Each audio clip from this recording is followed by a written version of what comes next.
मिळकतीमध्ये आपला हक्क आहे. आपला हक्क डावलून कोणीतरी सातबाऱ्याच्या उतार्यावर आपला परस्पर बदल केले, फेरफारचे उतारे तयार केले आणि सातबाऱ्याच्या उतार्यावर फेरफारने झालेले बदल आपल्याला लवकर समजले नाहीत.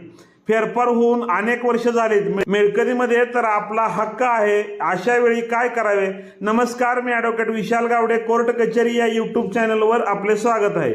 अशा वेळी त्या बेकायदेशीर नोंदी विरुद्ध महसूल अधिकारी यांच्याकडे विलंब माफीच्या अर्जासह अपील दाखल करणे, तसेच त्यासोबत दिवाणी न्यायालयामध्ये आपल्या हक्काबाबत हक्क जाहीर होऊन मिळण्याकरिता व निरंतर ताकीदीचा दावा दाखल करणे सोयीचे ठरते. कारण फेरफार नोंद विरुद्ध विलंबाने केलेले अपील नामंजूर केले तर न्यायालयामध्ये आपला हक्क ठरवण्याचा व मनाईचा दावा फायदेशीर ठरतो. त्या ठिकाणी आपण पुरावा देऊन आपल्या हक्काबाबत आदेश घेऊ शकतो. व्हिडिओ आवडल्यास व्हिडिओला शेअर करा.